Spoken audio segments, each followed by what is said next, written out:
If ever po you would like to change some of your emotional feelings, happenings in around April, yung Five of Cups remind you to let go of the things talaga na hindi mo na pag-aari, or let go of the things that is not in your control. Kasi if you're looking at this card po, you can see how that person is very much sad pa rin. Of course, I think acceptable kasi meron siyang mga nabasag na cups. However, meron pa rin namang ilang cups na okay doon. So, it just mean po na if ever you're experiencing something talaga in 2025 na out of your control, meron ka pa rin naman pong mga bagay or kakayahan to control other things, and why not focus on that na lang. I feel like April is going to be a tough month din kasi kumbaga bumabalik-balik pa rin yung pain, yung emotional stuff na yung mga emotional stuff po na pinapagdaanan nyo. I feel like if ever nga po yung pag-end nyo ng 2024 is not so entirely good, despite na you're hopeful na you will have a good future in this year 2025, if ever po talaga hindi nyo pa ma-let go yung dapat yung i-let go, pwede ulit yung mag-recycle back as a possible conflict. Sabi nga, kung pare-parehas yung ating mga problema, I mean, 'di ba? Most of the time, meron tayong problema na ganito, tapos bigla na lang ulit mag-a-appear yung ganong klaseng problema ulit. That just means na kailangan nating mag-change ng approach, or kailangan natin talagang i-resolve na yon as possible, kasi kung hindi, mag-uulit at mag-uulit din ulit yon.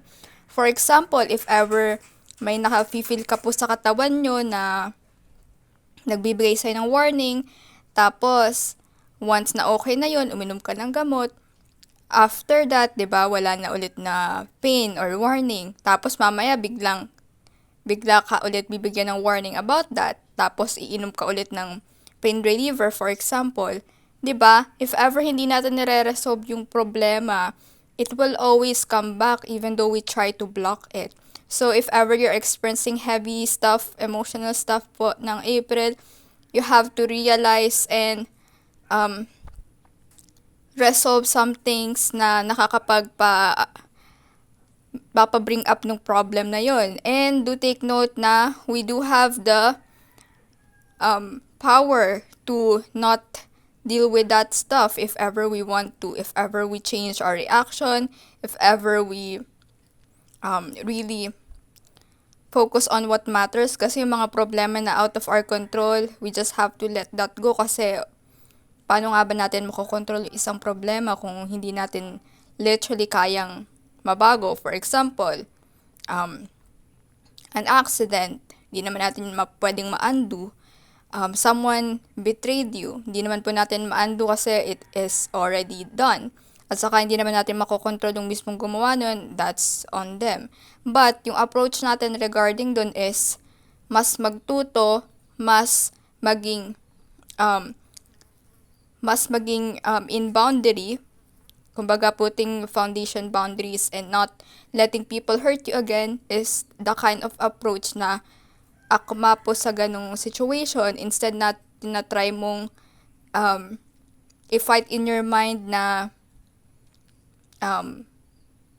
yun, maybe affirming na ang hina mo kasi kaya na ganun ka, kaya na-betray ka, ganun. So, shift that negative perspective into something positive as I'm getting, kasi if you do, you will get out of that rut. So, let's dive in naman po sa next one, which is your second season for 2025. You have the May, June, July, and August cards in here. So, yung first card mo po is about sa May, is the Seven of Swords. So, I do not know if ever matututo ka po from, or may literal na marirealize big in April.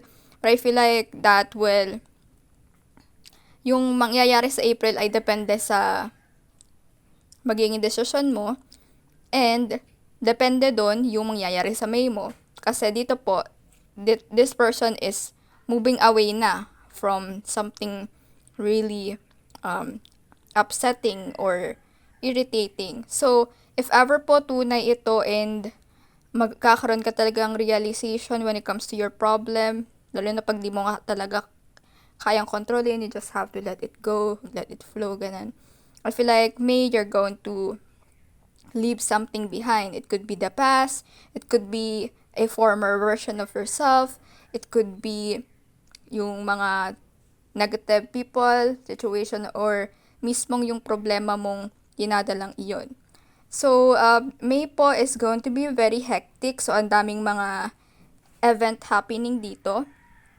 I am getting na it could be an event that relates to some of your family members, or if ever you do have a child, kumbaga ang daming gawain sa school or ang daming kailangang bigyan mo ng pansin. So, I feel like you're going to be very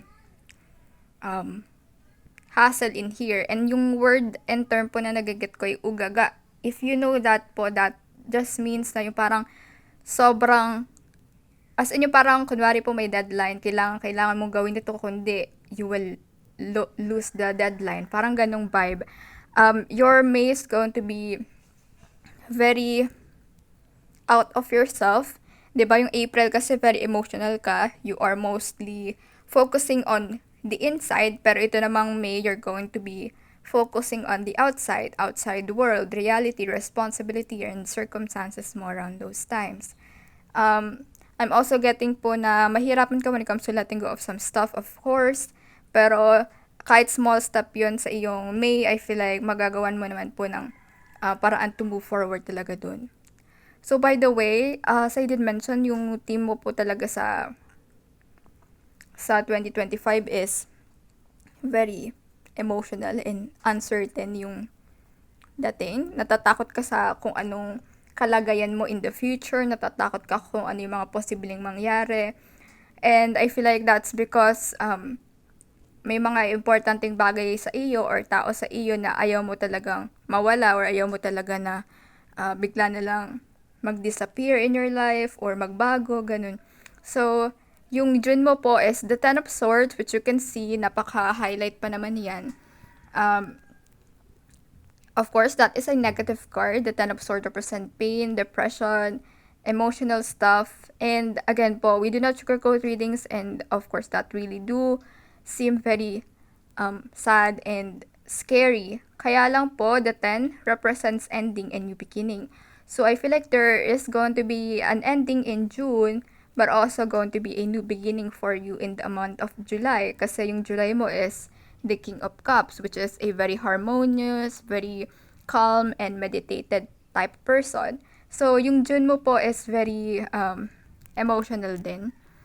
Ang hirap po ng ganito, to be honest. Kung ako yung ganitong reading, I was like, oh my gosh, I will overthink and be anxious about the future. But, pwede nyo po itong mabago. Of course, ang mga tarot reading lang naman ay guidance and possible alignment nyo base sa kung ano yung current energy mo. Pero, if ever mabago yung current energy mo po, pwede pa itong ma-dodge, kung baga. But anyways, if you're looking at that, you can see the moon is full, and the moon represents emotion, instability, and uncertainties. So, I feel like yun, para siyang heightened yung intensity ng emotion mo doon. For example, if ever this is a health situation, of course po, 'di ba? Kapag tayo nagkakaroon ng health issues, more on, we tend to feel really sad, shocked, intense, scared about our lives. Or if ever sa ibang tao yan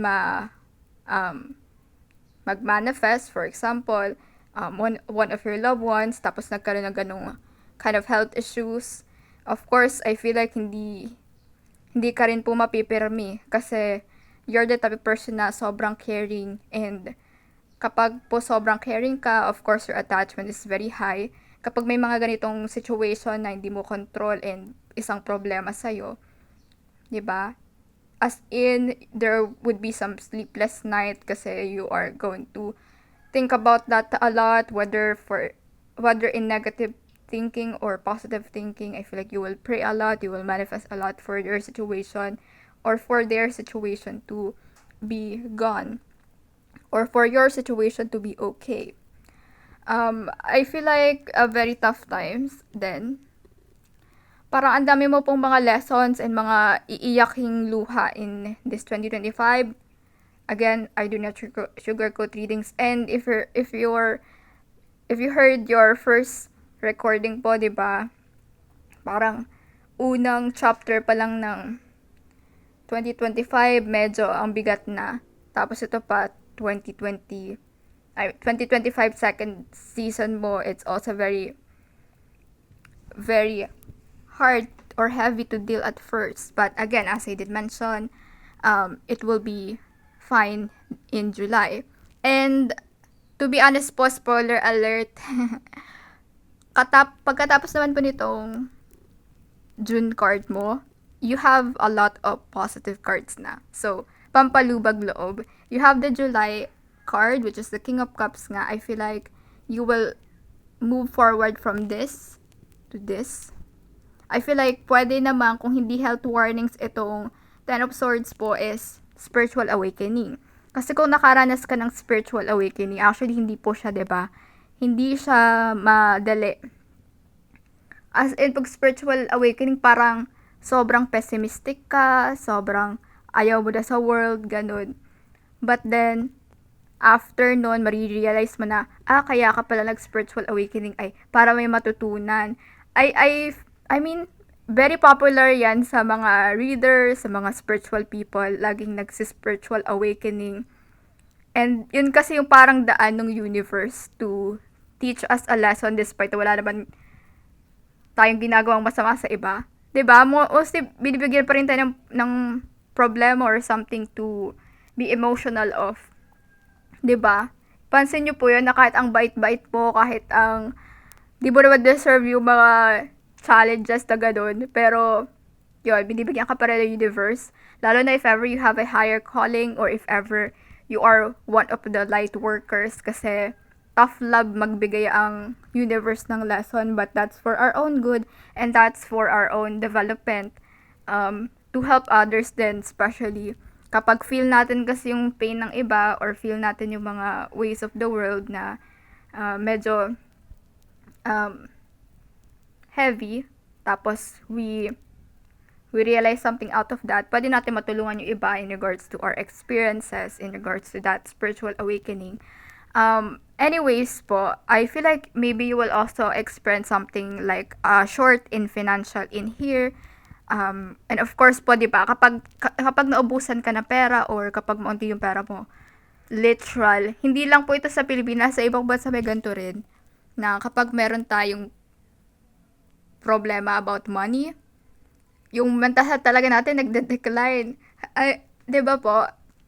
So, for example, if ever you haven't done emergency funding, ganun, do it po already para sa future 2025 nyo. Para kung sakaling meron kailangan ng pera for your sake, hindi para ipautang sa iba, at least may papagkunan ka po. At least hindi ka sobrang short. Kasi, di ba, economic prices are rising, tapos may mga job na kaunti lang yung sweldo, or madami kasing gastusin kaya nauubos pa rin kahit na medyo okay naman ang sweldo. Ang sinasabi ko lang po dito is, if ever this is a financial situation, of course, you will be very emotional over it din. Kumbaga, ugaga din when it comes to finding money, finding stability. And kapag po kasi wala tayong pera, naapektuhan din yung root chakra natin, which is the base of all our chakra, base of all our body. Kaya, pansin nyo po kapag wala tayong pera, parang nakapanlumbot. Nakapanglubo. True lang dapat kasi yun, kasi yung pera, hindi naman siya evil, di ba? It is a certain type of survival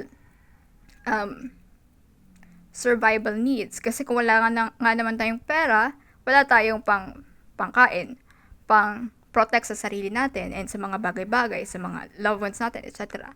So, anyways po, yon. Ang lesson dito is, if ever you do not want to experience financial whirlwind in that particular month or kahit isang mang month dito sa iyong 2025, lagi kang magsubi-subi or magtabi-tabi for emergency funds. Let's dive naman po sa next one, which is representing, yung July.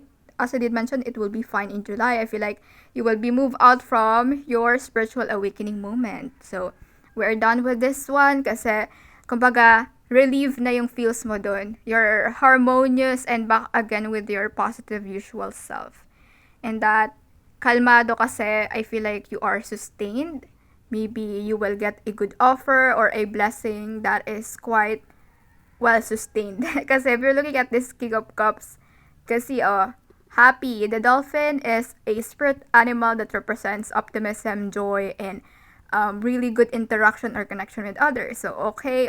Tapos, napansin ko itong bucket. May mga isda po siya. And, 'di ba? Sa old times, yung mga bucket ng fishes na pangkain is considered a luxury or a really big blessing. May reference din po nun sa Bible, 'di ba? Na that fish bucket na madami really save hunger, and it is something that brought hope to people dun sa isang part sa Bible.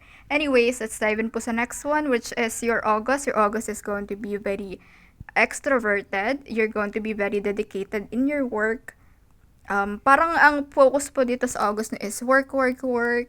Earn money through that work.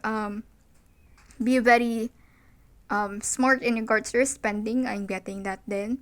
Meron din dito na you will get some recognition, compliments, or pagpupugay kasi the Knight of Wands is very charismatic and very much appreciated by many. So, another thing po is your April is going to be a fast month. So, di mo mapapansin na September na pala agad. Ang dami pong gagawin. And I feel like merong possible chance na may pahinga ka rin naman ng April. Siguro a vacation or maybe a fun good times with your family. As in, na parang nabunutan ka ng tinik sa July. And this August naman, you're going to be really fine on your own or really fine in your reality kasi parang nandito yung confidence mo na overcome mo yung mga hard stuff na yon, and it is the time that you reclaim such blessings, such good elements in your life in this 2025. So, let's dive into your next season, which is your September, months. September, October, and November, and December. So, you have the Hierophant in September. So, I feel like good happenings in your work, or pwedeng if ever po you started to build something. For example, if nag-start ka ng business, pwedeng around August, you did start something. Or kahit po, social media stuff. Like for example, deciding to put your life on Reels. Kasi po, to be honest lang, kaya pala ang daming mga nanay or kung sino man na nag-TikTok or Facebook Reels is talaga namang may nakukuha talagang pera. And I interview a person po na gaganon. And medyo konti lang yung followers niya, pero she's able to make 8,500 sa isang month. Pero of course, hindi naman yun sobrang continuous and lagi. Depende sa views. Pero, 'di ba? It's legit talaga sa mga ganung bagay. But anyways po, dito kasi sa Hierophant card is representing recognition, exposure, being out there in socials. So maybe in social media, if ever you really will start that, people will start paying attention to you. Or it could be na if ever you will start a venture. For example po, if ever you are spiritual, tapos parang nafe-feel mo sa sarili mo na kinocall ka to do some readings or help people. The Hierophant card is takbuhan ng mga needed ng advice. Hierophant is being represented by the bishop po, 'di ba? And the bishop is someone that brings good hope and good news to people. So pwedeng if ever po consider nyo na mag-start na in touch with your psychic self. All of us have psychic selves. And if ever parang nafe-feel mo po mag-read din, there's possible chance siguro you will start that around September. Or kahit na yung practice lang, I feel like you're able to um, have some accurate readings if ever po you consider that. Kasi the Hierophant card, binabalik-balikan talaga sila ng mga tao na nakaka-appreciate sa kanila and sa mga tao na naglo-look up talaga sa Hierophant card. I'm also getting if ever you do have family members around September, maybe bigay silang pagpupugay or some sort of compliments or love or hug, simple things about their affection. At least dito mo mafe-feel na hindi ka nila iniwan or hindi ka nila hate or something, that they appreciate you. So that's a heartwarming month. Let's dive in sa October po. I do not know kung ano po ang birthday mo, pero I'm getting that sense of birthday, October. Anyways, regardless kung may birthday ka man po sa October or not, this card represents new beginning. So, I feel like, despite na ang New Year ay supposedly January, I feel like yung New Year mo po is October. It's weird. This is the most positive colored card in your spread. This is a new beginning card, spring, representing na there's something about yourself na magsispring, like a new attitude, a new perspective, or a new inspiration will be brought in your life and pwedeng mag-hold on ka po dun. So, let's say if ever this is connected to your September, maybe if ever nga you started doing some readings or putting yourself out there, could be October you will be recognized or something in your life will change kasi someone or that possible happening bring a positive joy to you in October. Pwede rin naman pong if ever wala ka pong partner, could be na if ever you put yourself out there nga ng September, pwedeng around October there could be someone na magparamdam, mag-try mag-approach sa'yo. And of course po, if ever this is love and you do not have any love relationship yet, 'di ba? Kung ikaw ay very emo girl, depressed or really sad about life, tas biglang may dumating na parang understanding sa'yo, lahat ng mga sinasabi mo, they seem to like it, or yung as in, yung may pagpupugay, may resonance sa energy mo, tas biglang nagpakita sa'yo ng energy that they like you and that they would like to court you, 'di ba? Parang nababago yung perspective natin around those type of moments na that person is able to make you feel good and make you feel love. So, 'di ba? Magsasprout talaga din yung mga flowers in you. Magsasprout talaga din yung color ulit in your life. And if ever so, I feel like kung tunay po yan and kung tunay yung aming mga reading, could be November, you are going to take a chance on that person, maybe have a relationship with them. Pero could be no label lang or could be hindi pa rin naman sinasagot pero malapit na dun. I feel like you will have a happy times in October. So, ang dami mga good things happening on October. I just cannot pinpoint that po, basta happy. If ever meron ka pong dream to travel, I feel like October could be a dream to travel, pero hindi po siya travel as in overseas. Sorry about that, sadly. I'm just getting po could be a field trip or a trip near your vicinity or kung saan mang parte ng Pilipinas, pero actually hindi naman siya sobrang long ride. So for example, if ever po nasa Luzon ka, what if you try to go to Enchanted Kingdom? Or something like amusement park. I'm being called to buy that castle kasi. Or maybe if ever you do have some people in your life that you would like to be happy around those months, siguro you will treat them in their birthday or you will really give them that travel or something that they really like. So, yung energy mo po dito for the people talaga, no? 2025. And I feel like hindi lang 2025, 2024, ganun rin naman. Pero I feel like that's naturally in you to care and be really happy and loving to other people. And sa October, parang sinasabi dito na baka ikaw naman yung bibigyan ng love life din. So, what if that really happens po? Kasi this card is also talking about a wish fulfillment. 'Di ba? Nasa kanya yung one, so this represents a manifestation of spell being fulfilled. There's also sparkles there. So, what if yung minamanifest mo po, if ever nagmamanifest ka about love life or about some good things, is dito talaga siya mag-resonate.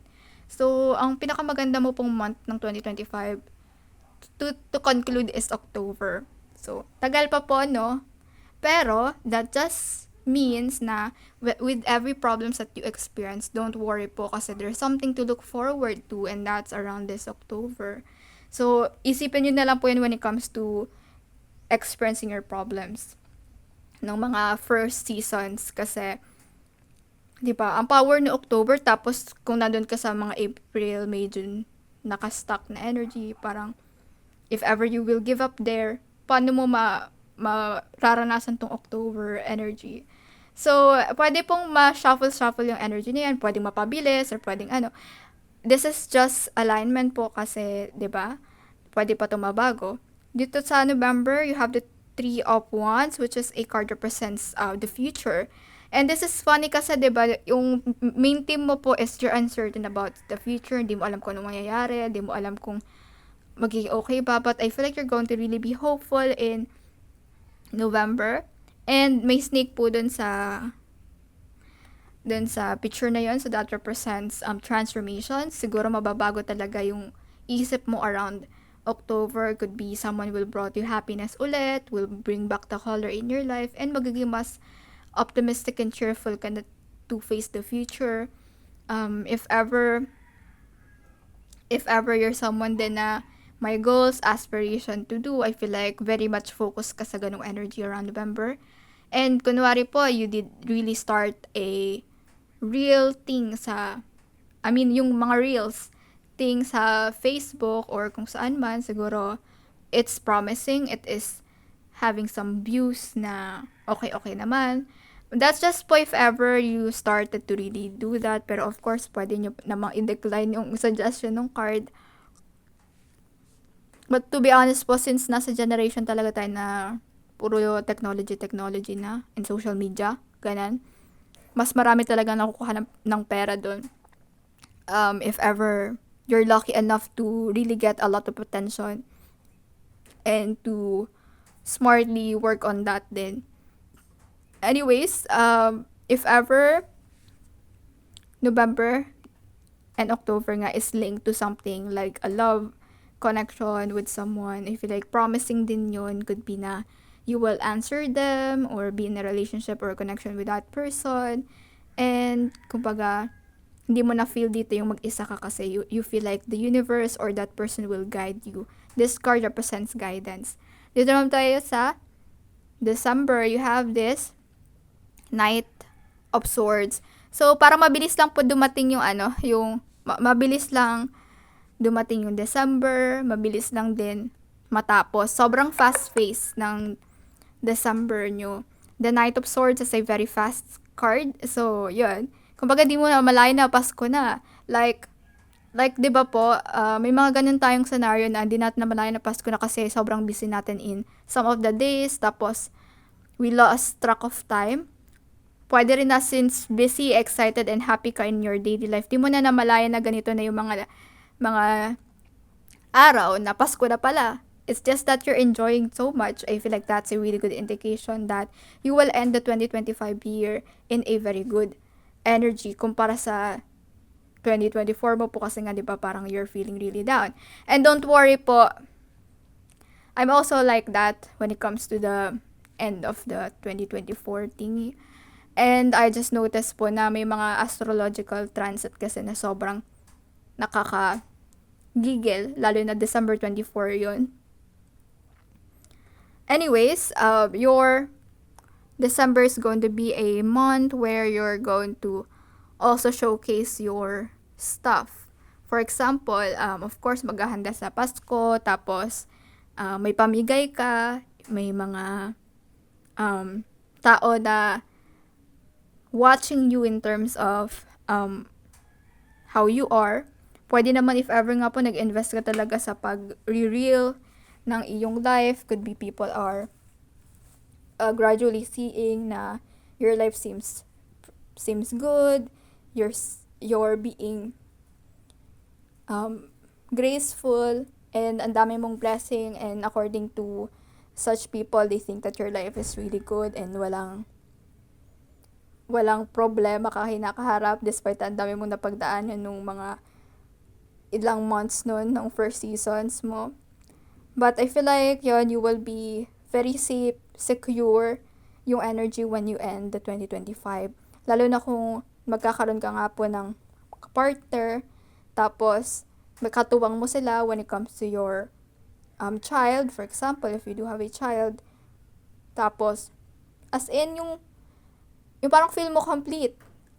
Pero of course, di pa naman complete, pero at least yung hindi ka na literally mag-isa. So that's really good energy po to end the 'di ba? The year. So dito naman tayo sa last part of reading, which is what is your significant blessing? You have the 3 of Pentacles. Ooh, I feel like your significant blessing in 2025 is makahanap ka ng mga tao na resonating sa iyong energy, mga tao na supportive, mga tao na pwede mag-collab sa'yo.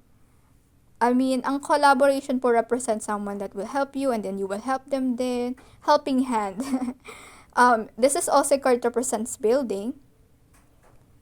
Maybe you will really build something, whether a social media account, or maybe mag-reel ka nga, or if ever you will start on a business, that's also a good thing. This is also a card that represents family and root. So, there's possible chance that ang dami talagang indication dito that your days will or months will be fit by family matters, or it could be that you will worry a lot about family members. So, yung significant challenges mo nun po or obstacles is the 9 of Swords, which is anxiety, emotions, and depression, mental health stuff. And kung mapapansin nyo po, ang dami mong mga dark days dito, it's because you decided to focus on your negative emotions. And kapag talaga tayo nakafocus sa negative emotion, anong magaget natin pabalik? Negative energies. And di ba po sabi ko, when you feel really down or sad, or your root chakra is being attacked, kasi root chakra represents if ever we are falling apart from financial or from seeing a good future, yun, fall apart talaga yung katawan natin din doon.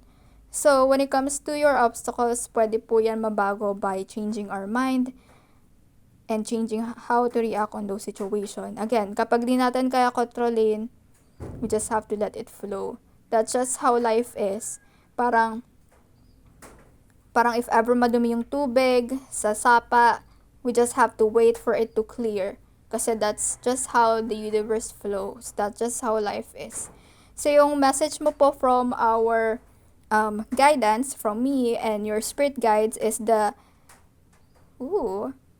Knight of Cups, 'di ba? Sabi dito, be patient lang po, you will get what you deserve. Yay. So, be patient, be at your very balanced self, kasi mas magagat mo yung blessing kapag open ka to receiving. And kapag ikaw kasi problematic, then you're not open to receiving, kasi ang nako-consume ng head mo po is yung negativity, 'di ba? And ranas ko yan. And I feel like if ever you would like to attract more good energies, elements, people in your life around 2025, then you have to consider being balanced and being harmonious with yourself by really thinking more of the positive or the optimistic things. Pero of course nga, hindi madali yun. Pero kung gusto nyo nga po na as in ma-align yung life mo in really positive ways, you have to choose a side. Sa negative ba or sa positive? Kasi po, from your spirit guides, you will get more blessing if you are open to positive energy. Kasi 'di ba, walang blessing or walang good manifestation kung lagi lang negative yung feels or thinking or mindset mo. So anyways po, overall, that's what I'm getting in regards to reading. I hope that was helpful. I hope you have a very good, prosperous new year. Thank you.